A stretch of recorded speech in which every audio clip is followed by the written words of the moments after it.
Hi every one.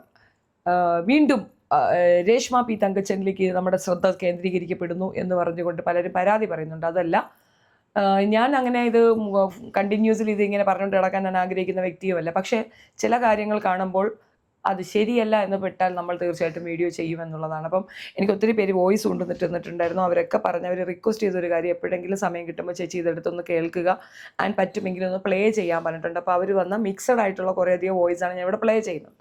മഞ്ഞക്കാർഡുള്ള, അതായത് ration കാർഡിൽ മഞ്ഞക്കാർഡ് available ആയിട്ടുള്ള ആൾക്കാർക്ക് ഫ്രീ ഓഫ് കോസ്റ്റാണ് ചികിത്സ. മാത്രമല്ല ഇവരൊക്കെ ഇൻഷുറൻസ് എടുത്തിട്ടുണ്ട്. ഇൻഷുറൻസിൻ്റെ ബേസിലും ഇവർക്ക് പൈസ ചിലവില്ല. അങ്ങനെ പറഞ്ഞു കഴിഞ്ഞാൽ ഒരുപാട് രീതിയിൽ രേഷ്മയ്ക്ക് ബെനിഫിറ്റ് ഉണ്ടായിട്ടും രേഷ്മ വീണ്ടും ഭിക്ഷ എടുക്കുകയാണ്.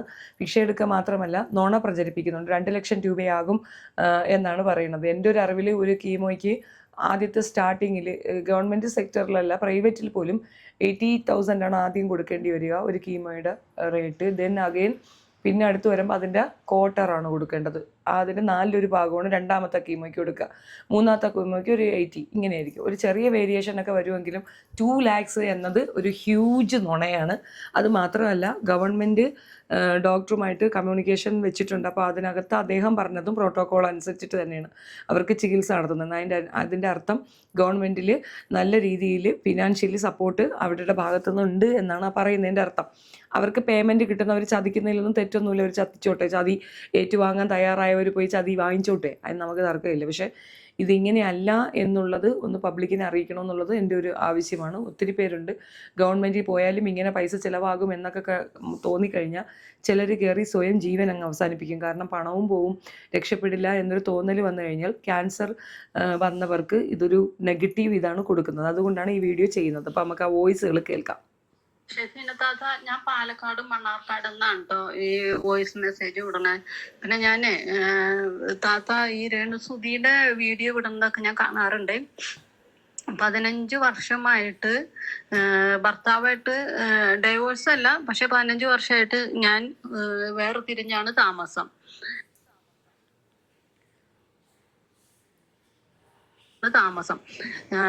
എന്റെ ഭർത്താവിന്റെ വീട് എറണാകുളത്താണ്. ഞാൻ 15 വർഷമായിട്ട് ലോട്ടറി വിറ്റിട്ട് വാടക വീട്ടിലാണ് ഇരിക്കുന്നത്. എനിക്കൊരു മകനുണ്ട്. എന്റെ മകന് 5 വയസ്സുള്ളപ്പോൾ ഞാൻ ഒറ്റയ്ക്ക് വീട്ടിൽ നിന്ന് ഇറങ്ങിയതാണ്. ചില വ്യക്തിപരമായ കുടുംബ ജീവിതത്തിലുണ്ടായ പ്രശ്നങ്ങൾ കാരണം അന്ന് മുതൽ ഞാൻ വാടക വീട്ടിലാണ്. 15 വർഷമായി. ഇപ്പൊ എന്റെ മകന് 20 വയസ്സാകാൻ പോണം. 19 വയസ്സ് കഴിഞ്ഞു. നവംബർ വരുമ്പോൾ 20 വയസ്സാകും. അന്ന് മുതൽ ഒരാൾ സഹായിക്കാനില്ല. പക്ഷെ ഞാൻ എപ്പോഴും ആളുകളോട് സഹായം ചോദിക്കാറുണ്ട്. ആരും സഹായിച്ചിട്ടില്ലെങ്കിൽ പോലും ഇന്നും ഞാൻ ഒറ്റയ്ക്കാണ് ലോട്ടറി വിറ്റിട്ട് ജീവിക്കുന്നത്. എനിക്കൊരു ആക്സിഡന്റ് ഉണ്ടായി. ഞാൻ ഒരു 9 മാസം കിടന്നു. ബുള്ളറ്റ് ഇടിച്ചാണ് വാരിയൽ 2 ഫ്രാക്ചർ ആയിട്ട്. അന്ന് പോലും ഒരാൾ സഹായിക്കാനില്ല. എന്നിട്ടും ഞാനത് നേരിട്ടു. കാരണം നമുക്കൊരാളെ മാത്രം ആശ്രയിച്ചിട്ട് ജീവിക്കാൻ പറ്റില്ല. വേറെ വഴിയിൽ. അപ്പൊ ലോട്ടറി വിറ്റിട്ട് ജീവിക്കുകയാണ്. ഇപ്പോഴും ലോട്ടറിയാണ് വെക്കുന്നത്. അപ്പൊ ഞാൻ ഈ രേണുസുധിയുടെ ഇത് കണ്ടപ്പോ എനിക്ക് തോന്നിയത് ഇവളുടെ വീട്ടുകാരും കൂടിയിട്ട് ആളുകളെ പറ്റിച്ച് ജീവിക്കുകയാണ്. കാരണം കൂലിപ്പണിക്ക് പോകാൻ പറ്റിയില്ലെങ്കിലും ആ തന്തയ്ക്കും തള്ളയ്ക്കും ഈ മകളെ വെച്ചിട്ട് ജീവിക്കാതെ എത്രയോ ആളുകൾ ഈ പ്രായത്തിൽ ലോട്ടറി വിറ്റ് ജീവിക്കുന്നു. ഈ ഇറന്ന് തിന്നണേലും പേതല്ലേ. എത്ര പേര് ലോട്ടറി വിറ്റിട്ട് ജീവിക്കുന്നു. കണ്ണും കാതില്ലാത്തവർ തപ്പി തടഞ്ഞ് ലോട്ടറി വിറ്റിട്ട് ജീവിക്കുന്നുണ്ട്. ഇവര് കാരണം ആ കിച്ചു ആത്മഹത്യ ചെയ്യാൻ സാധ്യത. കാരണം ആ മാതിരി ആ സ്ഥലവും മറ്റ് വീടുകളും ആ വീടും ആ സ്ഥലവും പിന്നെ സുധിയുടെ ഇൻഷൂർ തുക ഒറ്റയ്ക്കടിച്ച് മാറ്റാൻ വേണ്ടിയിട്ടാണ് ഇവരുടെ ശ്രമം. ഒന്ന് പറഞ്ഞു കഴിഞ്ഞാൽ ഇനി ആ ഭാഗത്തേക്ക് പിച്ചു തിരിഞ്ഞു നോക്കാതെ അവന് സമാധാനം ഉണ്ടാവും. വേറെ ഒന്നിനും പോകണ്ട. കാരണം അച്ഛനും അമ്മയില്ലാതെ വളർന്നൊരു കുഞ്ഞാണ്. അവന് എന്ത് ചെയ്യണമെന്ന് അറിയില്ല.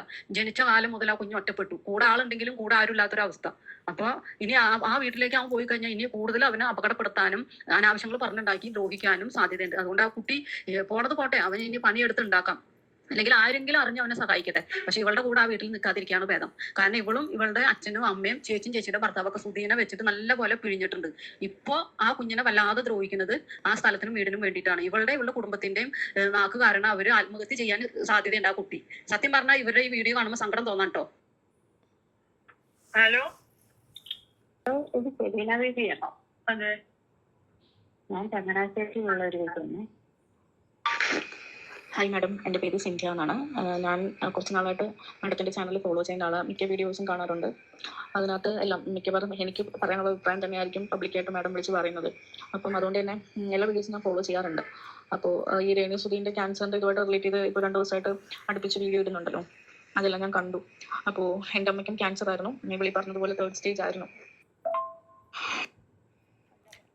3rd സ്റ്റേജ് ആണ്. 3rd സ്റ്റേജ് ഉള്ളതാണ് ക്യാൻസർ പേഷ്യൻ്റ്. മകളാണ് ഈ സംസാരിക്കുന്നത്.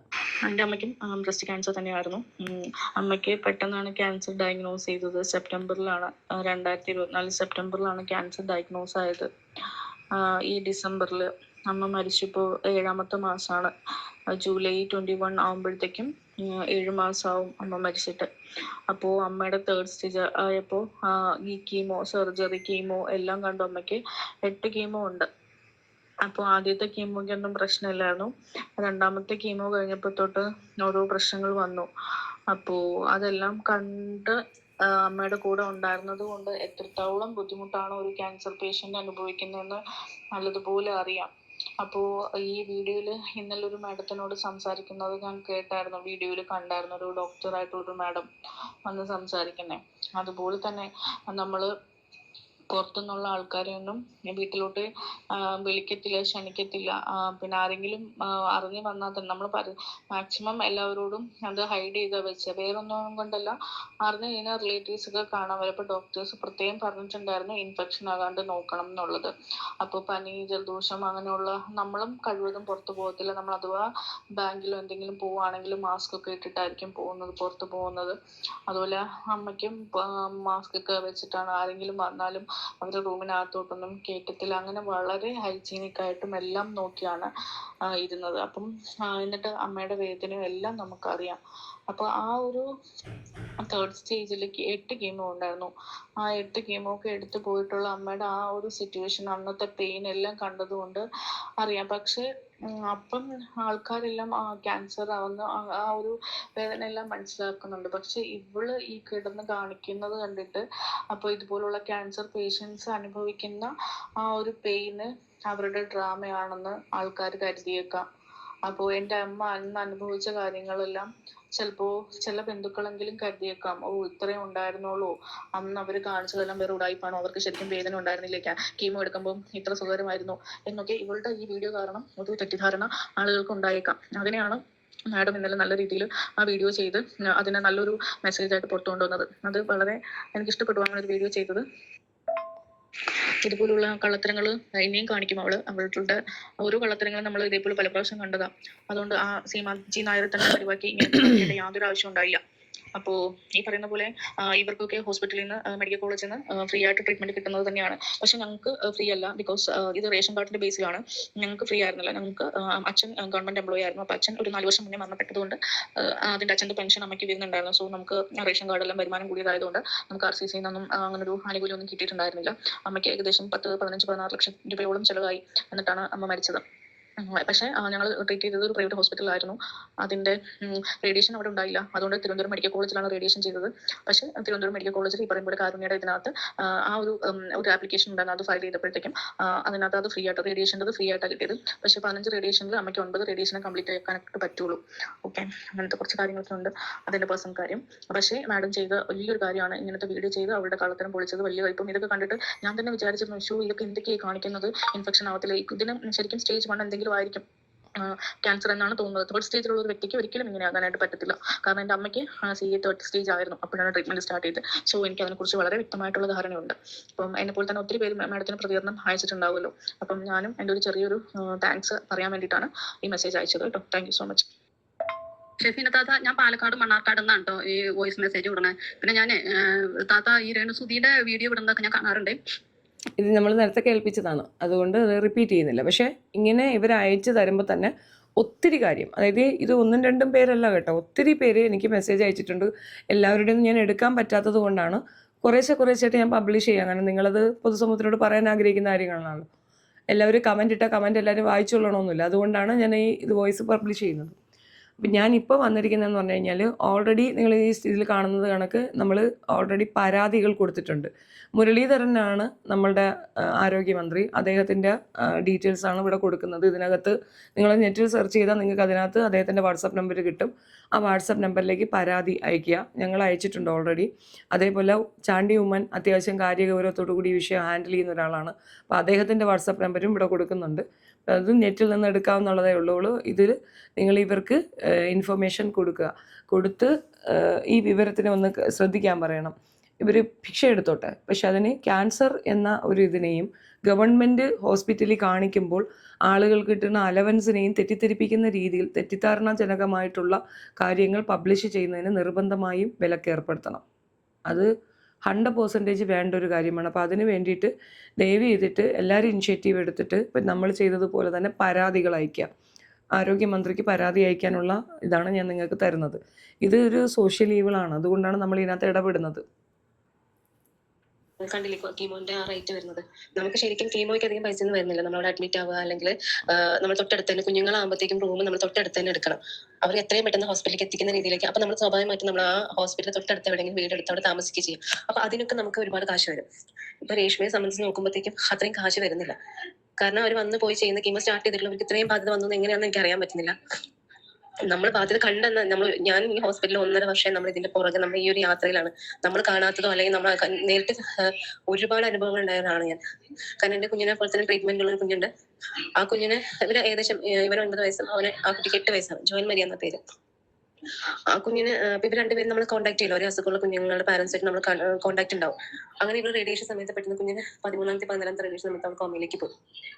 കോമയിലേക്ക് പോയിട്ട് അവര് സമ്പാദ്യം, അവരുടെ കുട്ടിയുടെ അച്ഛനൊരു മരം പണി എന്താണ്, ആ കുട്ടിയുടെ അച്ഛൻ സമ്പാദ്യം മുഴുവൻ എടുത്ത് ആ വീട് കടങ്ങളെല്ലാം വാങ്ങിച്ച കുഞ്ഞിനെ ട്രീറ്റ്മെന്റ് ചെയ്തുകൊണ്ടിരിക്കുകയാണ്. പക്ഷെ നമുക്കൊരു പരിധി കഴിയുമ്പോൾ ആളുടെ വരുമാനം എല്ലാം തീർന്ന് അങ്ങനെ എന്നെ ഒരു ദിവസം വിളിച്ചിട്ട് വിശന്നിട്ട് ഭക്ഷണം കഴിക്കാൻ വഴിയില്ലാതെ ഞാനപ്പോൾ എന്റെ കുഞ്ഞിനെ ട്രീറ്റ്മെന്റ് വെച്ച് കുറച്ച് കാശ് നമ്മൾക്കൊന്നും പരിധിയുണ്ട്. കാരണം നമ്മൾ ട്രീറ്റ്മെന്റ് നടന്നുകൊണ്ടിരിക്കണം.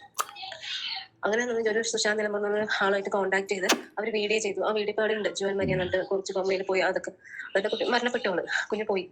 അങ്ങനെ നമ്മള് അവർ ആ അത്രയും ഘട്ടത്തിലാണ് ഒരാളോട് പൈസ ചോദിച്ചത്. വൃത്തികേട് കൊണ്ട് പരമാവധി അങ്ങനെ എത്രയോ പേരുണ്ടെന്ന് അറിയാമോ. ഇതേ ഞാൻ മാമിനെ കുട്ടിയുടെ നമ്പർ ഞാൻ ഡീറ്റെയിൽസ് തരാം. ഇതുപോലെ ഒരു കുഞ്ഞിന്റെ, അവർക്ക് 8 വയസ്സാണ് പ്രായം. ഞാൻ അവരെ കാണുന്നത് നമുക്ക് കീമോ ചെയ്യുന്ന സമയത്തും കുഞ്ഞിന് കോൺസ്റ്റിപ്പേഷൻ ഉണ്ടായിരുന്നു. അങ്ങനെ അപ്പൊ നമ്മൾ വാർഡിൽ അഡ്മിറ്റ് ആയ സമയത്താണ് ഞാൻ ഈ കുട്ടിയെ കാണുന്നത്. നിറയെ മുടിയൊക്കെ ആയിട്ട് കുഞ്ഞു. അപ്പൊ ഞാൻ ഈ കുഞ്ഞിന് ക്യാൻസർ ആണോ എന്ന് ഞാൻ സംശയിച്ചു. കാരണം അത്രയും മുടിയൊക്കെ. കാരണം അപ്പോഴാണ് അവർ പറഞ്ഞത് ഇത് കണ്ടുപിടിച്ചിട്ട് അത് 2-3 ദിവസം ആയിട്ടുള്ളൂ. എനിക്ക് ഭയങ്കര വിഷമമായി. അപ്പൊ അവളുടെ അമ്മച്ചി, ആ കുട്ടിയുടെ അമ്മച്ചി, ഞാൻ നല്ല കമ്പനിയാണ്. അവൾക്ക് ബ്ലഡിലായിരുന്നു. ബ്ലഡിൽ റയർ കേസാണ്. ബ്ലഡിൽ 2 ടൈപ്പ് ക്യാൻസർ ആണ്. ബോൺ മാരോ ട്രാൻസ്പ്ലാന്റ് ആണ് ആദ്യം പറഞ്ഞത്. പക്ഷെ അത് ചെയ്തിട്ട് വലിയ കാര്യമില്ല. അവർക്ക് ഇപ്പൊ ചെയ്യാൻ പറ്റുന്ന ഇമ്മ്യൂണോതെറാപ്പി എന്ന് പറയും. 1,48,000 രൂപ എന്താണ് ഒരു വെയിലും. അങ്ങനെ 35-40 വെയിൽ ഇഞ്ചക്ഷൻ എടുക്കണം. അതിപ്പോ റേറ്റ് കൂടി എന്നാ പറയുന്നത്. ഇപ്പൊ അവർ ട്രീറ്റ്മെന്റ് മുടങ്ങിയിരിക്കുകയാണ്. അപ്പൊ ഞാൻ നമുക്ക് വീഡിയോ എടുത്തിടാം. അപ്പൊ അവള് അമ്മ പറയണേ, അപ്പൊ ചേച്ചി എനിക്ക് വീഡിയോ എടുക്കണമെന്നുണ്ട്. പക്ഷെ എന്റെ മോൾക്ക് ഇപ്പൊ അവളോട് പറഞ്ഞേക്കുന്നത് അവൾക്ക് ഇൻഫെക്ഷൻ ആണ് ബ്ലഡിൽ നിന്നാണ്. അവളിങ്ങനെ ഒരു വീഡിയോ കാണുമ്പോൾ വെച്ചാൽ അത് കഴിക്കരുതിട്ടാ, കഴിച്ചു കഴിഞ്ഞാൽ ക്യാൻസർ വരും. എനിക്ക് ഏറ്റവും പേടിയാണ് ക്യാൻസർ ആണ്, എനിക്ക് പേടിയാണ് എന്നൊക്കെ അവൾ എപ്പോഴും പറയും. അപ്പൊ അവൾ എന്നോട് പറയും, ചേച്ചി ഞാൻ എങ്ങനെയാണ് അവളോട് പറയുന്നത് അവൾക്ക് ക്യാൻസർ ആണ്, ബ്ലഡ് ക്യാൻസർ ആണ്, ഞാൻ എങ്ങനെ അവളോട് പറയും. അങ്ങനെ പറയുന്ന സുഹൃത്തുക്കൾ മുഖേന ട്രീറ്റ്മെന്റ് ഉള്ള അത്യാവശ്യമുള്ള കാശ് നമ്മൾ ചിന്തിക്കണം. കീമോയും ചെയ്യണം. തൊട്ടടുത്ത് അവര് വീട് തൃശ്ശൂരാണ്. അപ്പൊ അമൃത തൊട്ടടുത്ത് ഒരു വീടെടുത്തിരിക്കണം. അമൃതയിലെ കുഞ്ഞ് ട്രീറ്റ്മെന്റ് ചെയ്യുന്നത്. അപ്പൊ എന്നിട്ട് ഇപ്പൊ അങ്ങനെ സുഹൃത്തുക്കൾ മുഖേന മാത്രമാണ് ട്രീറ്റ്മെന്റിൽ പൈസ. വീഡിയോ എടുക്കാൻ പറ്റുന്നില്ല. കാരണം എന്ത് പറഞ്ഞ കുഞ്ഞിന്റെ മുമ്പിൽ വെച്ച് വീഡിയോ എടുക്കുന്നത് നിസ്സഹായ. വീടൊക്കെ ഒരു ചെത്തിയാണ്. ഇപ്പൊ ഇങ്ങനെയുള്ള ആളുകളുണ്ട്. കുഞ്ഞിന്റെ ട്രീറ്റ്മെന്റ് പിമ്പളത്തിലൊക്കെ 2 തവണ എടുത്തിട്ടുള്ളൂ. അത് കഴിഞ്ഞ പിന്നെ ഫണ്ടില്ല. ഇങ്ങനെയുള്ള കുഞ്ഞുങ്ങളും ഉണ്ട്.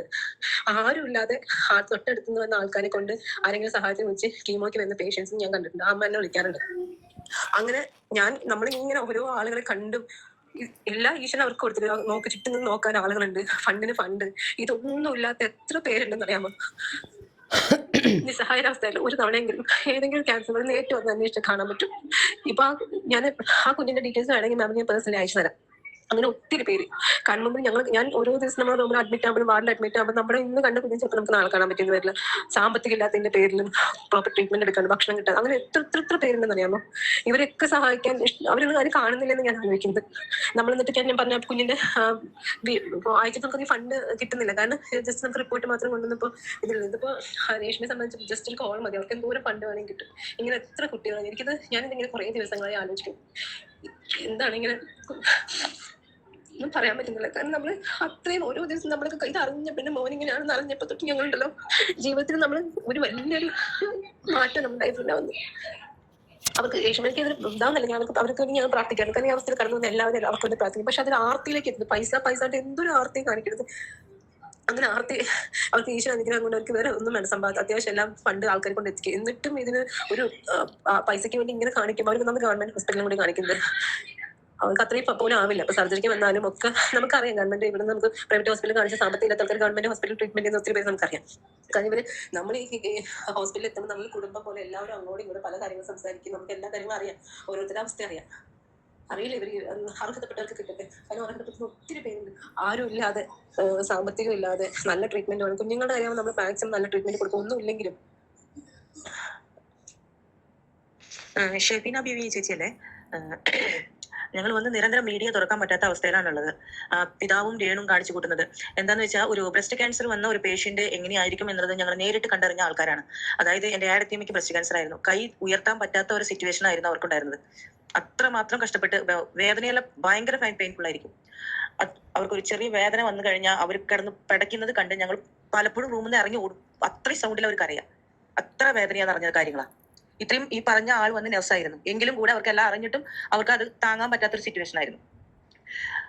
കയ്യെ ചെറുതായി കൂടെ ഒന്ന് അനക്കുമ്പോഴേ ഭയങ്കര വേദനയാകുക. കൈയൊക്കെ തൊട്ടാലേ വേദനയാണ്. റേഡിയേഷനും കീമോ ഒക്കെ ചെയ്യുമ്പോൾ കയ്യിൽ കറണ്ട് വരുന്ന മാതിരിയായിരുന്നു, തരിപ്പായിരുന്നു, നമ്മൾ തൊട്ട ഷോക്ക് അടിക്കുന്ന പോലെയായിരുന്നു. ഇതൊക്കെ ഞങ്ങൾ അനുഭവിച്ചറിഞ്ഞിട്ടുള്ളതാ. ബാത്റൂം പോകാനുള്ള ബുദ്ധിമുട്ട്, വയറ് കെട്ടിയിട്ട്, ഇതൊക്കെ ഞങ്ങൾ ഗ്ലൗസ് ഇട്ട് കയ്യിലാണ് ഞങ്ങൾ ഈ ടോയ്ലറ്റ് ഒക്കെ എടുക്കുന്നത്. അത്രമാത്രം ബുദ്ധിമുട്ടുണ്ടാക്കുന്ന ഒരു അവസ്ഥയാണിത്. പക്ഷെ ഈ സ്ത്രീ വന്ന് കാണിക്കുന്നത് കണ്ടാൽ ഇവർക്ക് ക്യാൻസർ ഇല്ല, എല്ലാവരും മണ്ടന്മാരാക്കാണ്. അതായത് ഇവര് എത്ര അസാൾട്ട് ആയിട്ടാണ് കൈ കാല് മേലെ തൂക്കണു, ഉയർത്തണു, ഡാൻസ് കളിക്കുന്നു. ഇതൊക്കെ എങ്ങനെ അവർക്ക് സാധിക്കും? നോർമൽ ആയിട്ടുള്ള ഒരു ക്യാൻസർ പേഷ്യന്റിന് ഇത് സാധിക്കില്ല, ഗ്യാരണ്ടി ആണ്. ഇപ്പൊ കൂടെ ഞങ്ങളുടെ അടുത്ത് ഞങ്ങൾക്ക് അറിയുന്ന ഒരു ഫാമിലി ഫ്രണ്ടിന് ബ്രസ്റ്റ് ക്യാൻസർ ആണ്. അവർക്ക് 3 മക്കളുണ്ട്. അവരും വന്ന് കീമോ എല്ലാം കഴിഞ്ഞ് അവർ അടങ്ങി ഒതുങ്ങി വീട്ടിലിരിക്കുകയാണ്. ഈ സമയത്ത് പ്രാർത്ഥിക്കുന്ന സമയത്ത് അടുത്തവന്റെ മുന്നിൽ കിടന്ന് ഇവക കാണിക്കാനായിട്ട് എല്ലാവരുടെയും ശാപക്കേട് വാങ്ങി വെറുത്തു. നേരിൽ കണ്ട രണ്ട് കൊടുക്കാൻ തോന്നും. ഞങ്ങളൊക്കെ വല്ലവരുടെയും കഷ്ടം കണ്ട ഏതോ ഉള്ളത് കൊടുക്കും. കാര്യം ഞങ്ങൾ വലിയ കാശുകാരൊന്നല്ല, എങ്കിലും ഞങ്ങളെ കൊണ്ട് ആവുന്നത് ഞങ്ങൾ ചെയ്യാനായിട്ട് തയ്യാറായി നിൽക്കും. പക്ഷെ ഈ വക സ്ത്രീകൾ കാരണം ഒന്നും ചെയ്യാൻ പറ്റാത്ത അവസ്ഥയാണ്. ഇവര് വൃത്തികെട്ട സ്ത്രീ പറഞ്ഞ വൃത്തികെട്ട സ്ത്രീ അച്ഛനും അമ്മയില്ലാത്ത കൊച്ചിനെ എത്രമാത്രം ഉപദ്രവിക്കുന്നു. വിശപ്പ്, ഒരു പിതാവ് എന്ന് പറഞ്ഞാല് മറ്റുള്ള കാര്യങ്ങളെ, അതായത് ഒരു പ്രശ്നത്തിനെ ലഘൂകരിച്ച് കൊണ്ടുപോകണം, ചെറുതാക്കി കൊണ്ടുപോയി ആ പ്രശ്നം തീർക്കണം. ഇയാൾ വന്നിരുന്ന് ഇയാൾക്ക് പിതാവ് എന്ന പേര്, ആ സ്ഥാനത്തിന് അയാൾ അർഹനല്ല. ഞാനും ഒരു പിതാവിന്റെ കൂടെ വർക്ക് ചെയ്യുന്ന ആളാണ്. മാക്സിമം നാളെ ഞങ്ങൾ പിതാവിന്റെ കൂടെയാണ് ഫുഡ് കഴിക്കുക. എല്ലാവർക്കും കിട്ടുന്ന ഒരു അവസ്ഥയൊന്നല്ല അത്. എന്നെ സംബന്ധിച്ച് ഞാൻ ദൈവത്തിന്റെ അടുത്തിരുന്ന് ഭക്ഷണം കഴിക്കുന്ന പോലെ എനിക്ക് തോന്നുന്നത്. അത്രമാത്രം ഒരു ലാളിത്യ സ്വഭാവവും അങ്ങനത്തെ ഒരു പിതാവാണ് ഞങ്ങളുടെ പിതാവ്. അങ്ങനെയുള്ള ആൾക്കാരെ നമ്മൾ പിതാവെന്ന് വിളിക്കാൻ തോന്നും. സാധാരണക്കാരുടെ കൂടെ ഇരുന്ന് ഭക്ഷണം കഴിക്കും, വലിയ പറ്റുന്നില്ല, ആരും സംസാരിക്കുന്നില്ല, അവരുടെ കാര്യം എന്താണെന്ന് കൂടെ ആരും അന്വേഷിക്കുന്നില്ല. അതൊക്കെ കാണുമ്പോൾ ഭയങ്കരമായി എന്നെ കൊണ്ട് സാധിക്കുന്നത് ഞാൻ അവർക്ക് ചെയ്തിട്ടുണ്ട്. എന്നെ കൊണ്ട് അത്രേ സാധിക്കുള്ളൂ. പരമാവധി എന്നെ കൊണ്ട് പറ്റുന്ന ഷെയർ 4 പേർക്ക് ഞാൻ ഷെയർ ചെയ്ത് കൊടുത്തിട്ടുണ്ട്. ഇനി ആർക്ക് സഹായിക്കുന്നു അത് എനിക്കതൊരു പ്രശ്നമല്ല. ഞാൻ വഴി ഒരാൾ 10 രൂപ അയച്ചാൽ എനിക്കത് സന്തോഷമായിട്ട് തോന്നുന്നതാണ് ഞാൻ. അത് കാരണം എനിക്കതൊരു പ്രശ്നമുള്ള കാര്യമല്ല. പക്ഷെ ഇത് മാം ഒന്ന് പ്രതികരിക്കണം. മീഡിയ തുറക്കാൻ പറ്റാത്ത അവസ്ഥയാണ്. അത്രമാത്രം എനിക്ക് പല മദർ ബ്ലോഗ്സ് തൊട്ട് പലർക്കും ഞാൻ ഈ വക കാണിക്കുമ്പോൾ അതിന്റെ ഇടയിൽ വന്ന് എന്റെ മെസ്സേജസ് ഭയങ്കര മോശമായിട്ടാണ് ഞാൻ എനിക്ക് അത്രമാത്രം വെറുത്തു. താത്തയുടെ വീഡിയോ ഒക്കെ ഞാൻ കാണലുണ്ട്. നമ്പർ വേണമെന്ന് കുറേ വിചാരിക്കുന്നു. കാരണം എന്താ പറയുക, എൻ്റെ അമ്മ ക്യാൻസർ ആയിട്ട് കിടന്ന ഒരിതാണ്. എനിക്കും രേണുസുതിയോട് ഇങ്ങനെ പേഴ്സണലായിട്ട് വലിയ എന്താണ് വൈരാഗ്യമൊന്നും ഇല്ലാത്ത ഒരാളാണ്. പക്ഷെ ഒത്തിരി സപ്പോർട്ടും ചെയ്യത്തില്ല, അങ്ങനെ സപ്പോർട്ടും ചെയ്യത്തില്ല ഒരിക്കലും. പക്ഷെ അങ്ങനെ ഞാൻ ക്യാൻസർ സെന്ററിൽ നിന്നുകൊണ്ട് തലശ്ശേരി മലബാർ ക്യാൻസർ സെന്ററിലാണ് ഞാൻ നിന്ന്. എൻ്റെ അമ്മയ്ക്ക് വായിലായിരുന്നു ക്യാൻസർ. പക്ഷെ ബ്രസ്റ്റിനായിട്ടും അങ്ങനെയായിട്ട് ഇങ്ങനെയായിട്ട് ഒരുപാട് പേര് ഒത്തിരി അനുഭവിക്കുന്നത് ഞാൻ കണ്ടിട്ടുണ്ട്. എന്താണ് കീമോ ഒക്കെ കഴിഞ്ഞാൽ എൻ്റെ ദൈവമേ, ഒരു ദിവസം പോയിട്ടൊരു എൻ്റെ അമ്മയൊക്കെ ഫോൺ ഞങ്ങൾ തന്നെ കാണുമ്പോൾ അമ്മയ്ക്ക് കലിപ്പ. അത്രയും ഭയങ്കര ഒരു എന്താണ്, 1-2 പ്രാവശ്യത്തൊക്കെ കുഴപ്പമില്ല. പിന്നെ അങ്ങോട്ട് ഒരിക്കലും നമുക്ക് 1-2 പ്രാവശ്യം വന്നു കഴിഞ്ഞാൽ ഛർദിയും കാര്യങ്ങളും എങ്ങനെ പോലെ 2 ദിവസം എന്തൊക്കെ പറഞ്ഞാലും ക്ഷീണവും കാര്യമുണ്ട്. ഇതെന്തോ കാണിക്കുന്നത് നമുക്ക് അറിയത്തില്ല. വെറുതെ കുറെ ഞാൻ പറയാൻ കേൾക്കുന്നത് കൊച്ചിനെ വെറുതെ വലിച്ചിട്ട് പിച്ചുവിനെ അതെ. പ്രോഗ്രാം പരിപാടിയെല്ലാം കാണാറുണ്ട്. അതിൽ പറയുന്നതെല്ലാം സത്യസന്ധമായിട്ടുള്ള കാര്യങ്ങളാണെന്നൊക്കെ അറിയാം. അതുകൊണ്ട് ഒന്നും പറയാതെ പറ്റത് പോയി സോറി, എന്നോട് ക്ഷമിക്കണം കേട്ടോ. എനിക്ക് ഒരുപാട് സന്തോഷമുണ്ട്. കാര്യം എല്ലാ കാര്യം അറിഞ്ഞുകൊണ്ട് തന്നെ സംസാരിക്കുന്നതെല്ലാം നല്ലത് വരട്ടെ, ഒരു ദോഷം വരാതെ കാത്തുകൊള്ളണം. അത്രയും എനിക്ക് പറയാനുണ്ട്. ഞാൻ പറ്റുന്നുണ്ടെങ്കിൽ ഇനിയും വിളിക്കാം. ഞാൻ മറ്റൊന്നുമല്ല, എനിക്ക് ഷെൽ സിസ്റ്ററെ നല്ലോണം ഭയങ്കര ഇഷ്ടമായി. അപ്പോൾ അതിൻ്റെ കാര്യങ്ങളെല്ലാം ചേച്ചി നല്ലൊരു മനസ്സിൻ്റെ ഉടമയാണ്, നല്ല എല്ലാവരെയും സഹായിക്കുന്ന ഒരു ചേച്ചിയാണ്. ആ പുള്ളിക്കാരി നേരത്തെ മുതൽ നമ്മൾ നേരിട്ട് കണ്ടിട്ടില്ലെങ്കിൽ ഞങ്ങൾ തെറ്റി വന്നാലും ഇനിയിപ്പം പുള്ളിക്കാരി അപൂർവം മാത്രമേ ഉള്ളൂ. ഞാനും അതുപോലെ തന്നെ വല്ലപ്പോഴൊക്കെ ഉള്ളൂ. എങ്കിലും ഞാനൊന്ന് പറയട്ടെ, ആ ചേച്ചി നല്ലൊരു ചേച്ചിയാണ്. ആരുടെ ഒരു മനസ്സ് കണ്ട ഒരു ഇതാകുന്നൊരു ഹെൽപ്പ് ചെയ്യുന്ന ചേച്ചിയാണ്. അങ്ങനത്തെ ഒരു മനസ്സുണ്ട് ചേച്ചിക്ക്. പിന്നെ ഈ പറഞ്ഞ കിച്ചു എന്ന് പറഞ്ഞ പയ്യൻ ഈ ബിഗ് ബോസിനകത്ത് പോകുന്നുണ്ട്. അതിന്റെ പേരിലാണ് ഇത്രയും വിമർശനങ്ങൾ വന്നിരിക്കുന്നത്. ഞാനും ചോദിച്ചിട്ട്, ഈ ഐസിയിലൊക്കെ ഇവർക്കൊക്കെ എങ്ങനെ ഈ ഇത് ചെയ്യുന്ന പരിപാടിയൊക്കെ നടത്താനായിട്ട് ഇതിനകത്ത് അനുവാദം കൊടുത്തിരിക്കുന്ന ആരും? അത് വല്ല നഴ്സുമാരോ ഡോക്ടർമാരോ ഇതിനകത്ത് വല്ല ഇവളുമായിട്ട് വല്ല കയ്യൊപ്പുണ്ടോ? എന്താണ് സത്യത്തിൽ അങ്ങനെ ഒരു ഇതുണ്ടോ എന്ന് അന്വേഷിച്ചാൽ എങ്ങനെയെങ്കിലും ഈ ഡോക്ടറുടെ പേരിലും ആ ഹോസ്പിറ്റലിൽ നമുക്ക് ആരൊക്കെ ഇതിനകത്ത് എല്ലാവരും കൂടി ഒരു സംഘടനയോട് കൂടി ചേർന്ന് അവരുടെ പേര് കേസ് കൊടുക്കേണ്ടതാണ് വേണ്ടത്. ഇത് സത്യത്തിൽ തെളിയിക്കുക തന്നെ വേണം. ഇതിനകത്ത് ഇവൾക്ക് എന്താണ് ഇതിനകത്ത് ഈ ഐസിയിൽ ഇവൾക്ക് എങ്ങനെയാ പരിപാടി നടത്താനൊക്കെ പറ്റുന്നതെന്ന് അറിയണം. ഈ പേക്കൂത്ത് നടത്താൻ ഇവർക്ക് എങ്ങനെ അതിനകത്ത് ഇത് വരുന്നുണ്ട്? പക്ഷെ ആ ആശുപത്രി നമുക്ക് ഒരുപാട് ആളുകളുണ്ടെങ്കിലും നമ്മൾ അത് അറിയിക്കേണ്ട നിർത്തിട്ടാണ്, നമ്മൾ അവരെയും കൂടി വലിച്ചടിക്കേണ്ടല്ലോ നിർത്തിട്ടാണ് സത്യത്തിൽ അതിലേക്ക് ചോദ്യം നടത്താത്തത്. വേറെ ഒന്നുമല്ല, ഇങ്ങനെയുള്ള കൂതറ ഈ ഒരു ഫാമിലി ആയതുകൊണ്ട് നമുക്ക് ചോദിക്കാനോ പറയാനോ ഒരു ബുദ്ധിമുട്ട്. സത്യത്തിൽ ഇവർക്ക് എങ്ങനെ ആശുപത്രി ഇവിടെ അടിച്ചുപിടിക്കുന്ന പറയണത്? വല്ല സെപ്റ്റി ടാങ്കിനകത്ത് കൊണ്ട് താത്തി, ഇവിടെ പേരേ സെപ്റ്റി ടാങ്ക് എന്നാണ് ഇവിടെ പേര്. ഈ സെപ്റ്റി ടാങ്കിൽ ആ ബിഗ് ബോസിനകത്ത് വന്നിട്ട് ഇവിടെ പേര് കൊടുത്തിരിക്കുന്ന സെപ്റ്റി ടാങ്ക് എന്നല്ലേ? അങ്ങനെ സംഭവം ചെയ്യണം, അങ്ങനെ ചെയ്യാവുള്ളൂ. സബിന സിസ്റ്ററെ, ഞാൻ ഒന്ന് ചോദിച്ചോട്ടെ, ഇവിടെ അങ്ങനെ സംഭവം അടി സെപ്റ്റി ടാങ്കേന്ന് വിളിച്ചോണ്ട് വേണം ഇവിടെ സംബോധന ചെയ്യാൻ. അങ്ങനെ വേണം ചെയ്യാനായിട്ട്. ഈ അതിന്റെ മോളെ ഷഫീനയുടെ എല്ലാ വീഡിയോസും ഞാൻ കാണാറുണ്ട്. എനിക്ക് ഒരു കാര്യം ഒന്ന് സൂചിപ്പിക്കാൻ വേണ്ടിയിരുന്നത്, ശരിയായിരിക്കും ഇല്ലെന്നൊന്നും എനിക്കറിയത്തില്ല. ഇപ്പൊ രേണു തനിക്ക് അസുഖമാണെന്ന് പറഞ്ഞിട്ടൊരു നാടകമൊക്കെ നടത്തുന്നില്ലേ, അത് ശരിക്കും സത്യം പറഞ്ഞാൽ എനിക്ക് അസുഖം ഉണ്ടെന്ന് എനിക്ക് തോന്നുന്നില്ല. അവളെ ഗോൾഡ് സ്മഗ്ലിങ്ങിന് പിടിക്കപ്പെടാതിരിക്കാൻ കളിക്കുന്ന ഒരു നാടകം എല്ലാവരും ചേർന്ന്. കാരണം ഒരു സൈഡിൽ ബ്ലാക്ക് മാജിക് നടക്കുന്നുണ്ട്, ഒരു സൈഡിൽ ഇപ്പം ഇവള് വിടുവായ്ത്തനം പറയുന്നതാണല്ലോ. പലപ്പോഴും ഇവള് പാമ്പേഴ്സ് വെച്ചുകൊണ്ട് പോയിട്ടുണ്ടെന്നും അങ്ങനെയൊക്കെ ഉള്ള യാത്രകളെ കുറിച്ചൊക്കെ ഇങ്ങനെ പറയുമ്പോഴത്തേക്ക് അതിന്റെ മെയിൻ ആളുകൾക്ക് അത് ഏതെങ്കിലും വിധത്തിൽ ബാധിക്കപ്പെടുന്നത് അറിയാം. അതുകൊണ്ട് തന്നെ റിഫയുടെ മറ്റൊരു അനുഭവത്തിലായിരിക്കും ഇവള് വരാൻ പോണത് സത്യത്തിൽ. അപ്പൊ അതുകൊണ്ട് തന്നെ ഏതെങ്കിലും വിധത്തിൽ പോയിസണിങ്, ബ്ലഡിൽ പോയിസണിങ് ചെയ്താലും പെട്ടെന്ന് മരിക്കത്തില്ലല്ലോ, കുറച്ച് കാലങ്ങളെടുത്താലേ മരിക്കുള്ളൂ. മാത്രമല്ല ഇവളെ സഹായിക്കുന്നു എന്ന രീതിയിൽ, ഇതിന്റെ പിന്നിൽ ചാരിറ്റി എന്ന രീതിയിൽ, അത് സീമാജി നായരായാലും ശരി, ഇത് സായി ആയാലും ശരി, ഇതിന്റെയൊക്കെ പിന്നിൽ മണി ലോണ്ടറിങ് നടക്കുന്നുണ്ടോ എന്ന് ആരെങ്കിലും ചിന്തിച്ചിട്ടുണ്ടോ? ഹവാല പണം ഒഴുകുന്നുണ്ടോ എന്നുള്ള ആരെങ്കിലും ചിന്തിച്ചിട്ടുണ്ട്? കാരണം ഇതൊന്നും അക്കൗണ്ടിൽ വരുന്ന പൈസയല്ല, ഇതൊക്കെ ഇവർക്ക് നേരിട്ട് ഇവരുടെ കയ്യിൽ വരുന്ന കാശാണ്. സഹായം എന്നുള്ള രീതിയിൽ, മരുന്ന് വാങ്ങിക്കാൻ എന്നുള്ള രീതിയിൽ, ഇപ്പോഴത്തെ അവസ്ഥയിലൊക്കെ ജീവിക്കാൻ എന്നുള്ള രീതിയിലൊക്കെ ഇവരുടെ കയ്യിൽ വരുന്നത്, ഇതൊക്കെ ഗവൺമെന്റിന്റെ ശ്രദ്ധയിൽപ്പെടണ്ടേ? ഇതൊക്കെ ഇല്ലീഗലായിട്ടുള്ള ഏർണിങ്സ് അല്ലേ? ഇതിനൊക്കെ ടാക്സ് ഇല്ലേ? ഇത് ഈ സ്ത്രീ സ്വന്തമായിട്ട് അധ്വാനിക്കാതെ മറ്റുള്ളവരിൽ നിന്ന് നേടിയെടുക്കുന്ന കാശല്ലേ? ഇതിനൊക്കെ ടാക്സ് ഇല്ലേ? ഇതൊക്കെ നിയമപരമായിട്ട് അനുവദനീയമാണോ? എനിക്കറിയില്ല. ഇന്ത്യയിലെ കാര്യം എനിക്കറിയില്ല. ഇവിടെ ഒന്നും ഒരു 5 പൈസ ഇല്ലീഗലായിട്ട് സമ്പാദിക്കാനോ കയ്യിൽ വയ്ക്കാനോ അക്കൗണ്ടിൽ വരാനോ പറ്റില്ല. കാരണം അവർക്ക് സോഷ്യൽ മീഡിയ കൂടെ തന്നെ ഇതൊക്കെ കണ്ടുപിടിക്കും. നമ്മളുടെ വാട്സപ്പിലൂടെയും ചാറ്റിലൂടെയും നമ്മുടെ ഫോൺ സംഭാഷണത്തിലൂടെയും എല്ലാം അവർ കണ്ടുപിടിക്കും, നമ്മളിനിപ്പോൾ എത്ര മറച്ചാലും അതെ. അപ്പം ഇത് അതിന്റെ പിന്നിൽ അങ്ങനെ വല്ലതും നടക്കുന്നുണ്ട്. ചാരിറ്റി ഒരു സ്കാമിംഗ് അല്ലേ? അപ്പൊ സീമാജി നായർക്ക് ഇപ്പൊ ഞാൻ ഹെഡിങ് മാത്രമേ വായിച്ചുള്ളൂ, സീമാജി നായർ അങ്ങനെ ICU കയറി എന്നുള്ളതൊക്കെ ആർക്കറിയാം? ഹലോ ഷഫീന, ഞാൻ ആദ്യം വോയിസ് ഇട്ടതിന് ശേഷമാണ് ആ വീഡിയോ കണ്ടത്. വീഡിയോ കണ്ടപ്പം അപ്പോൾ എനിക്ക് സത്യം പറഞ്ഞാൽ എനിക്ക് ഓൾറെഡി എനിക്ക് 2-3-4 ദിവസം മുന്നേ എൻ്റെ മനസ്സിലിങ്ങനെ ഉണ്ട്, മെഡിക്കൽ ഇൻഷുറൻസ് ഉണ്ട്, പിന്നെ ഗവൺമെന്റ് ഹോസ്പിറ്റൽ ആയതുകൊണ്ട് വലിയ ചിലവുകളില്ല. പിന്നെ ഇപ്പൊ ഈ ഇന്നിപ്പോ വോയിസ് അയച്ചിരിക്കുന്ന ആ സിസ്റ്റർ പറഞ്ഞു കേൾക്കുമ്പോൾ എന്തൊക്കെയോ ബെനിഫിറ്റ്സ്, ഫിനാൻഷ്യൽ ഹെൽപ്പ് ഉണ്ട്. എന്നിട്ട് എന്തിനാണ് ഇവരിങ്ങനെ എല്ലാവരോടും എനിക്ക് മരുന്നിന് പൈസ വേണം, എനിക്ക് ആഹാരത്തിന് പൈസ വേണം? ഇവള് ഇത്രയും കാലം അപ്പം ടെലിഫിലിം ചെയ്തും പ്രൊമോഷൻ ചെയ്തും അല്ലാതെ കുറിച്ച പരിപാടിയിലും ഒക്കെ ഉണ്ടാക്കിയ കാശൊക്കെ എന്ത് ചെയ്തു? ഈ പേരും പറഞ്ഞ് കുറെ സമ്പാദിക്കണം. ഇതൊക്കെ ഇല്ലീഗൽ ഏർണിങ്സ് ആണ്. ഇല്ലീഗൽ ഏർണിങ്സിന് തടയിടാൻ കേരളത്തിൽ നിയമം ഇല്ലേ? ഇന്ത്യയിൽ നിയമം ഇല്ലേ? ഇതൊക്കെ ടാക്സ് വെട്ടിക്കുന്ന കാശുകൾ അല്ലെങ്കിൽ ബ്ലാക്ക് മണി ഏതൊക്കെ വഴിയിൽ ഒഴുകാം ഈ ഒരു അവസരത്തിൽ. ഇല്ല എങ്കിൽ ആ പേരും പറഞ്ഞ്, ഈ അസുഖത്തിന്റെ പേരും പറഞ്ഞ് ഇവർക്ക് കുറെ സമ്പാദിക്കാം. ഇതിനൊക്കെ തടയിടാൻ പറ്റില്ലേ സിസ്റ്ററെ? ഇതിനൊക്കെ ഗവൺമെന്റ് ഇടപെട്ടാൽ ഇത്തരം ചാരിറ്റിക്കാരെയും ഇത്തരം എന്താ പറയണേ, കാശ് രോഗത്തിന്റെ പേരിൽ കാശ് ചോദിച്ചു മേടിക്കുന്നവരെയൊക്കെ നിയന്ത്രിച്ച് നിർത്താൻ പറ്റത്തില്ലേ? മറ്റുള്ള ആക്ടിവിറ്റീസ് ഒക്കെ സ്റ്റോപ്പ് ചെയ്യാനായിട്ട് ഗവൺമെന്റുമായിട്ട് ഇടപെട്ട് നിയമപരമായിട്ടൊക്കെ മുന്നോട്ടിറങ്ങി ഇതിനെയൊക്കെ അങ്ങ് സ്റ്റോപ്പ് ചെയ്യണം കേട്ടോ. നിങ്ങളൊക്കെ എൻ്റെ പേര് ഞാൻ ഷഫീനോട് പറയാം. എൻ്റെ പേര് ജയ എന്നാണ്. പിന്നെ ഞാനിപ്പം വെളിയിലാണ്, ഞാൻ കുവൈറ്റിലാണ്. ഞാൻ ഈ സംസാരിക്കുന്നത് ഈ രേണുസുതിയെ പറ്റി പറയുവാണെങ്കിൽ സത്യം പറഞ്ഞാൽ ഇതൊരു ഡ്രാമയാണ്, വേറെ നല്ല പൈസ വേണ്ടിയിട്ടുള്ള ഒരു ഡ്രാമയാണ് ഈ കാണിക്കുന്നത്. അതുപോലെ ഈ പള്ളിയിലച്ഛൻ എന്ന് പറയുന്ന ഒരു വ്യക്തി ഒരു അച്ഛൻ തന്നെയാണോ ഇയാളുള്ള ഒന്നുമില്ലെന്നാണ് ഞാൻ ചോദിക്കുന്നത്. കാര്യം ഞാൻ പറയുന്നത് വേറെ കൊണ്ടല്ല, നമുക്കറിയാവുന്ന ഒത്തിരി പേര് ഇപ്പോഴും ഈ ക്യാൻസർ പേഷ്യന്റ് ഇതിന്റെ ഒരേ ഇതിലും ഈ അവർ തളരുവാണ്. ഞങ്ങളുടെ മുഖത്തൊക്കെ ഭയങ്കര പാടും കാര്യങ്ങളും നീര് വെച്ചും വായിട്ടൊക്കെ പൊട്ടിയും പിടിക്കുകയൊക്കെ ചെയ്യുമ്പോൾ അത് കണ്ടാൽ സഹിക്കില്ല. അവർക്ക് ആഹാരം പോലും തൊണ്ടയിൽ നിന്ന് ഇറങ്ങത്തില്ല. അത്രയ്ക്കും നീറ്റല തൊലി പോയാണ് ഇരിക്കുന്നത്, തൊണ്ടയുടെ നാളം വരെയും ഈ തൊലി പോയായിരിക്കുന്നത്. പിന്നെ എങ്ങനെ ഇവളിത് ഇത്ര കണ്ടിന്യൂ ചെയ്ത് ഇവള് സംസാരിക്കുന്നതെന്നാണ് എൻ്റെ ഒരു ചോദ്യം. സത്യത്തിലേ എനിക്ക് ഇവിടെ ഒന്നാമത് എനിക്ക് അറപ്പാണ് ഇവിടെ കാണുമ്പോൾ തന്നെ. ആ കോഴിയുടെ പടവും ആ ശാരികയുടെ പടവും കണ്ടിരിക്കുന്നത് കറക്റ്റ് അത് തന്നെയാണ്. ശാരിക എന്ന് പറഞ്ഞ കൂടുതൽ ഇനി കാണുകയും ചെയ്ത് ഇവളെയും കാണുന്നതും ഈ ഇവനെയും കാണുന്നത് പള്ളിയിലച്ഛനും കാണുന്നത് ഈ മൂന്നിനെ ഇവരുടെ കൂടെ കുറച്ച് അലവലാതി ആണുങ്ങൾ നടപ്പുണ്ടല്ലോ. സത്യത്തില് അവനൊക്കെ അടിച്ചു കൊല്ലാൻ ആളില്ല എന്നാണ് ഞാൻ ചോദിക്കുന്നത്. ഇവനൊക്കെ മറ്റേ പണിക്ക് ചെല്ലണം ഇവിടത്തൊക്കെ. ഇതേ മറ്റേ പണിക്ക് ചെല്ലണം, അതിന് വേണ്ടിയിട്ടുള്ള ആവശ്യം കൊള്ളണം ഇതല്ല. പിന്നെ ഇവിടെ വിറ്റ് കാശ് തിന്നതാണ് അച്ഛനും അമ്മയും ചേച്ചി കടയിൽ കൂതറ ചേച്ചി നേഴ്സാണെന്ന് പറഞ്ഞിട്ട് കൂതറ ചേച്ചി. ആ ചേച്ചിയെ കണ്ടെച്ചാൽ മതി. ആ ചേച്ചിയൊക്കെ കൂടി ഇവരുടെ കൂലി മേടിച്ച് തന്നെയാണ്. ഗൾഫ് രാജ്യങ്ങളിലെ ഒരിക്കലും ഇവളുടെ അടുത്ത് ഒരു അറബികളും ചെല്ലത്തില്ല. അത്ര ഗതികെട്ട അറബികളായിരിക്കും ചിലപ്പോൾ ചെല്ലണത്. അത്രയ്ക്കും ഗതികളുള്ള അറബികളായിരിക്കും. അത് പല്ല് കണ്ടാൽ മതി അവിടെ ചെന്നങ്ങനെ മുട്ടിക്കഴിഞ്ഞ് ഇവരുടെ അവസ്ഥ എന്തായിരിക്കും അയാളെ മുന്നിക്കിട്ടൊക്കെ ചെല്ലുമ്പോഴത്തേക്ക്. ഇവിടെ സത്യം പറഞ്ഞു കഴിഞ്ഞാൽ എനിക്ക് ഇവിടെ എന്താ ചെയ്യേണ്ടത്, കൈ കിട്ടിയിട്ട് അവിടെ കത്തിനെ കുട്ടി അടിച്ച് കയറ്റി കൊന്നു കളയാൻ ഇതോടുകൂടിയാണ് നിൽക്കുന്നത്. അത്രയ്ക്കും ദേഷ്യമുണ്ട്. പറയാൻ ക്ഷമിക്കണം കേട്ടോ സിസ്റ്റർ, അത്രയ്ക്കും ബുദ്ധിമുട്ടുണ്ട്. കാര്യം ഇവിടെ എല്ലാവരെയും വെച്ച് കാശുണ്ടാക്കിയും പിന്നെ അവിടെ ശരീരം തന്നെ കിട്ടി. ഇവിടെ എന്ത് ചെയ്യും ഇവിടെ ഇതിനകത്ത്? ഈ സാധനത്തിന് എന്ത് നടക്കുന്ന ശവസൂരികളാണ് ഈ ഇവിടെ അടുത്ത് ചെല്ലുന്നത്? അവരൊക്കെ പോയി വേറെ പണി നോക്കിക്കൂടെയാണ് ഞാൻ ചോദിക്കുന്നത്. ഈ ശവത്തിന് കണ്ടച്ച പല്ലും മോന്ത എല്ലാം കൂടി കണ്ടച്ചാൽ മതി. അവിടെ അമ്മയും അവിടെ അച്ഛനും ഒരു എലിവാരി പോലത്തെ ഒരു ചേച്ചിയും ചേട്ടനും ഒരു മമ്മൂഞ്ഞി പോലത്തെ ഒരു അച്ഛനും ഉണ്ട്, കൂലി മേടിച്ചിട്ടുണ്ട് അച്ഛൻ.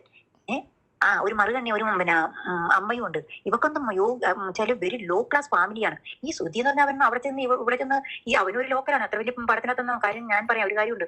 ഞാൻ അന്ന് പിന്നെ അതേ എറണാകുളം നമ്മുടെ ഒത്തിരി പേര് സ്റ്റുഡിയോയില് ഞാൻ അന്ന് ഷൂട്ടിങ്ങിൽ നിൽക്കുന്ന സമയത്ത് പിന്നെ ഇവൻ ഒരു ക്രാക്ക് പോലത്തെ ഒരു കണ്ണടയും വെച്ചൊരു കോമഡി അതിനകത്ത് ചെറിയ സീൻ ഉണ്ടായിരുന്നു.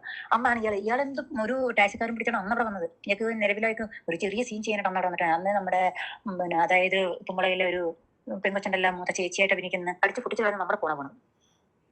ഈ ഇവനും ഒക്കെ കാരണം ശ്രുതി മരിച്ചിട്ട് 3-4 കൊല്ലാകുമ്പോൾ. അപ്പോൾ ഇത് കുറേ അധികം പേര്, എനിക്ക് കുറേ മെസ്സേജ്, നിങ്ങൾക്ക് പ്ലെൻറ്റിയാണ്, ഇഷ്ടം പോലെ മെസ്സേജ് ഉണ്ട്. പലരാണ്, ഞാൻ ഇതെല്ലാം കൂടെ ഒന്നിച്ച് എക്സിക്യൂട്ട് ചെയ്ത് ഒരു വിധത്തിൽ ഒപ്പിച്ചുകൊണ്ട് വന്നതാണ്.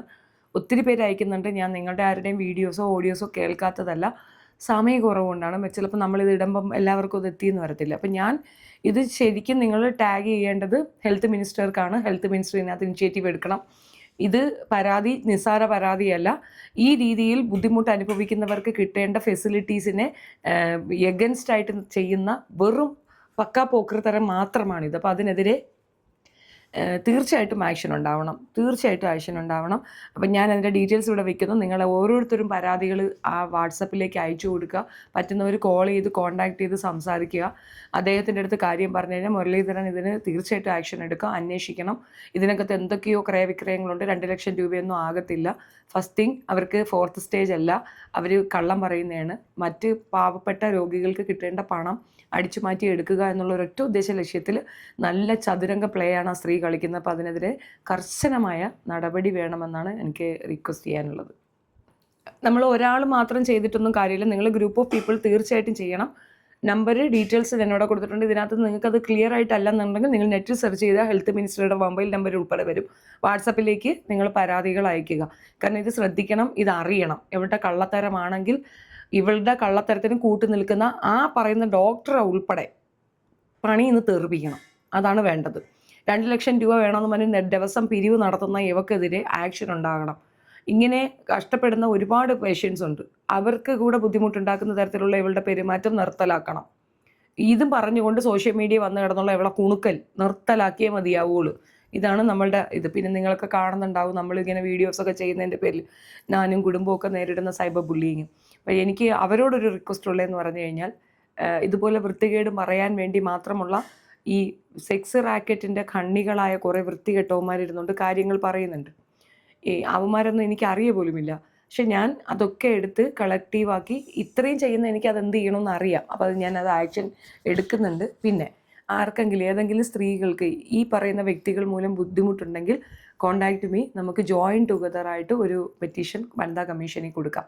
കാരണം സ്ത്രീകളെ ഇങ്ങനെ ഇരുന്ന് അവഹേളിക്കുന്നതിനെതിരെ കർശന നടപടി എടുക്കണം. അപ്പോൾ അതിന് ഞാൻ തനിച്ച് പോയിട്ട് കാര്യമില്ല. ഞാൻ സ്ഥിരമായിട്ട് പരാതി കൊടുക്കുന്നത് കൊണ്ട് തന്നെ അവരൊരു സോഷ്യൽ ഇഷ്യൂ എന്നുള്ള രീതിയിൽ എന്നെ കൺസേൺ ചെയ്യുള്ളൂ. ഒത്തിരി പേര് കൂടെ ഉണ്ടെങ്കിൽ അവരത് മെയിനായിട്ട് എടുക്കും. ഞാൻ മാത്രമല്ല പരാതിക്കാരി എന്നുള്ളതുണ്ടെങ്കിൽ ഒരു കുറച്ചുകൂടെ ഇനിഷ്യേറ്റീവ് എടുക്കും. അപ്പോൾ ഓരോരുത്തർക്കും അത് കിട്ടും. ബാക്കി നിങ്ങൾ പവർ ഓഫ് അറ്റോർണി തന്നാൽ മതിയാകും. ഞാനത് കണ്ടിന്യൂ ചെയ്തോളാം. സോ പ്ലീസ് നിങ്ങളെല്ലാവരും സഹകരിക്കുക. ആരോഗ്യമന്ത്രിക്ക് ഈ ഒരു ഇൻഫോർമേഷൻ കൊടുക്കുക. ഉമ്മൻചാണ്ടിയുടെ മകൻ അദ്ദേഹത്തിന് ചാണ്ടി ഉമ്മനിക്കും ഈ ഒരു ഇൻഫോർമേഷൻ കൊടുക്കുക. കാരണം അദ്ദേഹത്തിൻ്റെ മണ്ഡലമാണത്. അപ്പോൾ അദ്ദേഹം ആക്ഷൻ തീർച്ചയായിട്ടും എടുക്കും. ഇങ്ങനെ ക്യാൻസർ പേഷ്യൻസിനെ കളിയാക്കുന്ന തരത്തിലുള്ള ഇവളുടെ ഈ നടപടികൾ നിർത്തലാക്കി വെക്കാൻ അദ്ദേഹം ഇനിഷ്യേറ്റീവ് എടുക്കുന്നതാണ് ബെസ്റ്റ് എന്നാണ് എൻ്റെ ഒരു അഭിപ്രായം. നിങ്ങളുടെ അഭിപ്രായം കമൻറ്റിൽ പറയുക. വീഡിയോ ഇഷ്ടപ്പെട്ടാൽ ഷെയർ ചെയ്യുക. നന്ദി.